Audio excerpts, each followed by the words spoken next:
आज है 12 अक्टूबर 2025 दिन रविवार। Welcome back to clean news UP. चलिए देखते हैं उत्तर प्रदेश की 25 फटाफट बड़ी खबरों को। योगी सरकार देगी 92,000 से ज्यादा मिनीकेट, 8,385 किसान पाठशालाएं होंगी संचालित।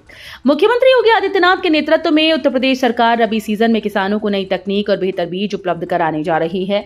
कृषि विभाग किसानों को 92,000 से अधिक मिनीकेट वितरित करेगा और 8,385 किसान पाठशालाएं संचालित की जाएंगी।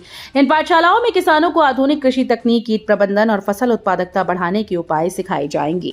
रबी फसल में दलहनी फसलों की उत्पादकता बढ़ाने के लिए ये पहल बड़े स्तर पर की जा रही है। प्रयागराज में होगा राज्य स्तरीय कला उत्सव। नई शिक्षा नीति के तहत विद्यार्थियों की प्रतिभा को मिलेगा मंच।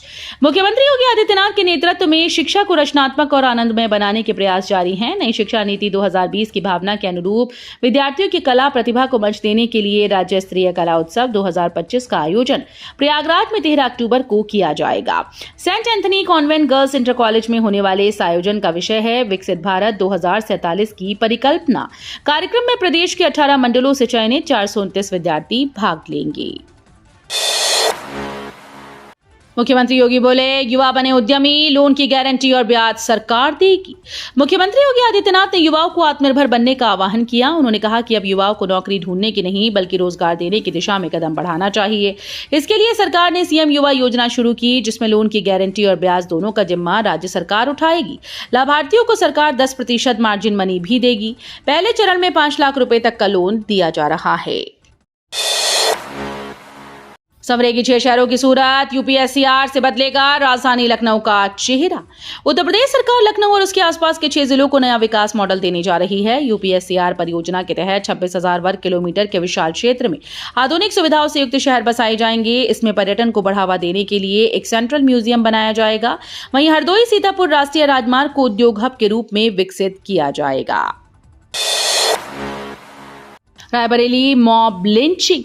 रायबरेली में दलित युवक हरिओम वाल्मीकि की मॉब लिंचिंग मामले में योगी सरकार हरकत में आ गई। शनिवार को मंत्री राकेश सचान और असीम अरुण ऊंचाहार के नई बस्ती पहुंचे और पीड़ित परिवार से मुलाकात की। उन्होंने हरिओम की पत्नी पिंकी और पिता गंगादीन को 6.92 लाख रुपए की आर्थिक सहायता दी। परिवार को मुख्यमंत्री योगी आदित्यनाथ से जल्द मिलने का आश्वासन भी दिया गया। मंत्री असीम अरुण ने कहा कि दोषियों के खिलाफ सख्त कार्रवाई होगी। प्राइमरी शिक्षकों पर डिजिटल बोझ, एक फोन में 33 ऐप, पढ़ाने से ज्यादा डेटा भरने में बीत रहा वक्त। उत्तर प्रदेश के परिषदीय स्कूल के शिक्षकों पर डिजिटल काम का दबाव लगातार बढ़ रहा है। एक शिक्षक के स्मार्टफोन में औसतन 33 मोबाइल ऐप हैं, जिससे उन्हें हाजिरी, मिड डे मील, छात्र मूल्यांकन और दैनिक गतिविधियों की ऑनलाइन रिपोर्ट देनी पड़ती है। शिक्षक स्कूल समय के अलावा घर पर भी घंटों इन ऐप्स पर डेटा अपलोड करने में लगे रहते हैं। शिक्षकों का कहना है कि इतना ज्यादा डिजिटल काम उनकी मुख्य जिम्मेदारी यानी बच्चों को पढ़ाने से ध्यान भटका रहा है। सीएम योगी का सख्त आदेश, पराली जलाने पर सैटेलाइट निगरानी, 15,000 तक जुर्माना तय। मुख्यमंत्री योगी आदित्यनाथ ने प्रदेश में पराली जलाने की घटनाओं पर सख्त रुख अपनाया। उन्होंने अधिकारियों को निर्देश दिया कि धान कटाई के बाद खेतों में पराली जलाने की घटनाएं शून्य की जाएं। इसके लिए सैटेलाइट के जरिए हर क्षेत्र की निगरानी होगी। पराली जलाने वालों पर 2,500 से 15,000 रुपए तक पर्यावरणीय जुर्माना लगाया जाएगा। साथ ही हर 50 से 100 किसानों पर एक नोडल अधिकारी तैनात होगा। सीएम ने कहा कि पराली से प्रदूषण और जन स्वास्थ्य पर गंभीर असर पड़ता है। यूपी के 246 गांव तक पहुंचेगी रोडवेज बस सेवा, 13 नए रूट्स पर चलेंगी बसें। उत्तर प्रदेश के लखीमपुर खीरी जिले के 246 गांवों को अब रोडवेज बस सेवा से जोड़ा जा रहा है। ग्रामीणों को बेहतर आवागमन सुविधा देने के लिए 13 नए बस रूट का सर्वे पूर्ण कर लिया गया। लखीमपुर डिपो की टीम ने अपनी रिपोर्ट ARM के माध्यम से लखनऊ मुख्यालय भेज दी है। अब इन नए रूटों पर अनुबंधित बसेस चलाने की तैयारी चल रही है। इस पहल से गांव-गांव तक परिवहन सुविधा पहुंचाने के साथ साथ रोजगार और व्यापक के नए अवसर भी बढ़ेंगे। 2 साल बाद बैंक ने बताया नकली गहने, आरबीआई के लोकपाल से की गई शिकायत। लखनऊ में एक निजी बैंक के गोल्ड लोन सिस्टम पर सवाल उठने लगे हैं। 2 साल पहले जिस ग्राहक को असली गहनों के आधार पर 4 लाख रुपए का गोल्ड लोन दिया गया था, अब उन्हीं गहनों को बैंक ने नकली बता दिया। बैंक ने नया लोन देने से इनकार कर दिया, जिसके बाद पीड़ित ने आरबीआई के लोकपाल से शिकायत की। लोकपाल ने मामले का संज्ञान लिया। पीड़ित अनूप चौधरी का कहना है कि 2 साल पहले बैंक ने उन्हीं आभूषणों को जांच कर असली मानकर लोन स्वीकृत किया था। बदायूं में युवती न्याय की तलाश में भटकती रही, स्कूल प्रशासन ने किया प्रताड़ित। बदायूं जिले के दादागंज थाना क्षेत्र के समरेर गांव में 22 वर्षीय युवती इमरती न्याय की तलाश में भटक रही है। आरोप है कि उसने आवासीय स्कूल में बच्चों के लिए बनाई गई ड्रेस का भुगतान मांगते हुए समाज कल्याण अधिकारी से संपर्क किया, लेकिन उसके साथ बदसलूकी की गई। इसके बाद उसे ही आत्मदाह की धमकी देने के आरोप में मुकदमा झेलना पड़ा। इस मामले में उसकी मां को भी स्कूल से निकाल दिया गया। युवती का कहना है कि समाधान की जगह उसे सजा मिली। बरेली में मौलाना तौकीर के करीबियों की 18 दुकानों पर कार्रवाई, संपत्ति सील। बरेली में मौलाना तौकीर रजा और उनके करीबियों के खिलाफ कार्रवाई जारी है। 26 सितंबर के बवाल के बाद प्रशासन, पुलिस और नगर निगम ने शनिवार को एक मार्केट की 15 दुकानों और 4 मंजिला व्यापारिक भवनों की 3 दुकानों को सील कर दिया। इन 18 संपत्तियों की कीमत 15 करोड़ से अधिक बताई जा रही है। आरिफ के बारात घर, फहम लॉन, फ्लोरा गार्डन और पत्ती का होटल स्काई लार्क पहले ही सील हो चुका है। यूपी आईटीआई में जल्द शुरू होगा आधुनिक driver training school. Uttar Pradesh के आईटीआई में अब आधुनिक ड्राइवर ट्रेनिंग स्कूल शुरू होने जा रहा है। इस पहल के तहत छात्रों को 3D ड्राइविंग सिमुलेटर की मदद से हल्की और भारी वाहन चलाने की बारीकियां सिखाई जाएंगी। ट्रेनिंग के बाद उन्हें फील्ड में भी अभ्यास कराना होगा। व्यावसायिक शिक्षा विभाग का कहना है कि इससे दक्ष और पेशेवर ड्राइवर तैयार होंगे। बढ़ती यातायात और पर्यटन की मांग को देखते हुए ये कदम प्रदेश में सुरक्षित और कुशल ड्राइवर तैयार करने के लिए उठाया गया। हाईकोर्ट ने जाति आधारित रैली पर योगी सरकार से मांगा जवाब। इलाहाबाद हाईकोर्ट के लखनऊ पीठ ने राज्य सरकार से 3 दिन के भीतर हलफनामा दाखिल करने का आदेश दिया। मामला जाति आधारित रैलियों से जुड़ा है। अदालत ने नाराजगी जताई कि पूर्व आदेश के बावजूद सरकार ने स्पष्ट जवाब नहीं दिया कि ऐसे आयोजनों पर क्या कार्रवाई होगी। स्थानीय अधिवक्ता की जनहित याचिका पर सुनवाई के दौरान जस्टिस राजन रॉय और जस्टिस राजीव भारती ने ये निर्देश दिए। मायावती बोली, शासन में जातिवाद का दंश आज भी हावी। बसपा प्रमुख मायावती ने आईपीएस वाई पूरन कुमार के दुखद मौत पर गहरी चिंता व्यक्त की। उन्होंने कहा कि शासन और प्रशासन में जातिवादी दंश आज भी हावी है। इसे रोकने में सरकारें विफल साबित हो रही हैं। मायावती ने स्पष्ट किया कि जातिवाद सिर्फ नीतिगत और नियत की कमी का परिणाम है। आईपीएस वाई पूरन कुमार ने 7 अक्टूबर को चंडीगढ़ में अपने आवास पर कथित रूप से आत्महत्या की थी। मायावती ने इस घटना पर गंभीर प्रतिक्रिया देते हुए जातिवादी शोषण और प्रताड़ना की आलोचना की। हाथरस में नकली खाद को लेकर किसान हंगामा, अधिकारियों ने दौड़कर पहुंचकर काबू पाया। हाथरस में किसानों को 1300 रुपए का खाद 1900 में बेचने और वो भी नकली मिलने का मामला सामने आया। दुकानदार पर नकली खाद देने का आरोप लगाया है। किसानों के समर्थन में किसान यूनियन, भानु के पदाधिकारी और कार्यकर्ता मौके पर पहुंचे। सूचना मिलते ही एसडीएम सदर और कृषि अधिकारी घटनास्थल पर दौड़कर पहुंचे। अधिकारियों ने तुरंत मामले की जांच की और किसानों को न्याय दिलाने की कार्रवाई शुरू कर दी। एजुकेट गर्ल्स संस्था से शिक्षा की रोशनी, बालिकाओं को सशक्त बनाने का प्रयास। प्रयागराज और प्रदेश के कई जिलों में एजुकेट गर्ल्स संस्था बालिकाओं को शिक्षा के माध्यम से सशक्त बनाने में सक्रिय है। ये संस्था स्कूल ड्रॉप आउट कम करने के लिए अभिभावकों से संवाद कर बालिकाओं को नियमित स्कूल भेजने के लिए प्रेरित करती है। संस्था मुख्यमंत्री कन्या सुमंगला योजना और बेटी बचाओ बेटी पढ़ाओ जैसी सरकारी योजनाओं के प्रति जागरूकता बढ़ा रही है। इसके ज्ञान का पिटारा कार्यक्रम से बालिकाओं के सीखने का स्तर सुधर रहा है और उनकी शिक्षा में मजबूती आ रही है। कानपुर अयोध्या धमाके के बाद पूर्वी यूपी में हाई अलर्ट।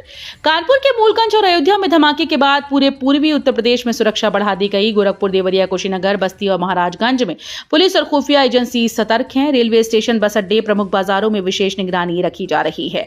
कानपुर के एडीजी जोन अशोक जैन ने सभी थाना प्रभारियों को हाई अलर्ट पर रहने के निर्देश दिए। लोगों से भीड़भाड़ वाले इलाकों में सतर्क रहने और संदिग्ध गतिविधियों की जानकारी तुरंत पुलिस को देने की अपील की गई। यूपीपीएस परीक्षा नमो भारत ट्रेन सेवाएं सुबह 6 से शुरू, रात 10 बजे तक उपलब्ध। उत्तर प्रदेश लोक सेवा आयोग की 12 अक्टूबर की यूपीपीसीएस प्रारंभिक परीक्षा के लिए उम्मीदवारों की सुविधा के लिए नमो भारत ट्रेन सेवाओं का समय बदला गया है। अब ये ट्रेन सुबह 6 से चलेंगी और रात 10 बजे तक उपलब्ध रहेंगी। परीक्षा में लाखों अभ्यर्थी हिस्सा ले रहे हैं, इसलिए उम्मीदवारों को सलाह दी जाती है कि वे छोटी छोटी गलतियों से बचें, ध्यान, धैर्य और संयम के साथ परीक्षा दें, समय पर पहुंचें, मानसिक संतुलन बनाए रखें ताकि सफलता की राह सुगम बनी रहे। अखिलेश यादव का फेसबुक अकाउंट सस्पेंड, सपा ने भाजपा पर लगाया आरोप। समाजवादी पार्टी के अध्यक्ष और पूर्व मुख्यमंत्री अखिलेश यादव का आधिकारिक फेसबुक अकाउंट कथित तौर पर निलंबित कर दिया गया। इस पर सपा ने भाजपा सरकार पर तीखा आरोप लगाते हुए कहा कि ये लोकतंत्र पर हमला है। सपा प्रवक्ता फखरुल हसन चांद ने कहा कि देश में अघोषित आपातकाल लागू है और भाजपा विरोध की हर आवाज को दबाना चाहती है। समाजवादी पार्टी ने स्पष्ट किया कि वे जनता के हित में अपनी आवाज जारी रखेंगे और जनविरोधी नीतियों के खिलाफ संघर्ष करते रहेंगे। यूपी को मिली एशिया की सबसे बड़ी मछली मंडी की सौगात। धान के कटोरे के रूप में प्रसिद्ध चंदौली अब मछली पालन का हब बनेगा। प्रधानमंत्री नरेंद्र मोदी ने वर्चुअल माध्यम से देश की पहली state of the art ultra model fish mandi का लोकार्पण किया। 65 करोड़ की लागत से 1 हेक्टेयर में बनी ये एशिया की सबसे बड़ी मछली मंडी है। यहाँ थोक खुदरा बिक्री के साथ मछली बीज, दवाएं, चारा उपकरण, प्रोसेसिंग यूनिट और ट्रेनिंग की सुविधा एक ही छत के नीचे मिलेगी।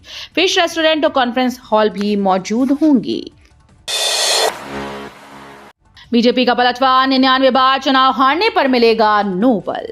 वेनेजुएला के विपक्षी नेता मारिया कोरिना मचाडो को नोबेल शांति पुरस्कार मिलने के बाद कांग्रेस ने राहुल गांधी से उनकी तुलना की और उनसे नोबेल पुरस्कार की उम्मीद जताई।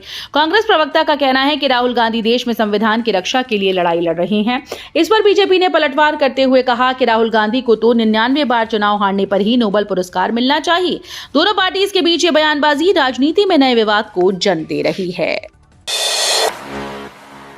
धनतेरस दीपावली पर बर्तनों का बाजार खिला, कारोबार 100 करोड़ के पार। धनतेरस और दिवाली के त्योहारी सीजन में बर्तनों का बाजार जोर पकड़ रहा है। व्यापारी उम्मीद कर रहे हैं कि इस बार कारोबार 100 करोड़ रुपए के पार पहुंच सकता है।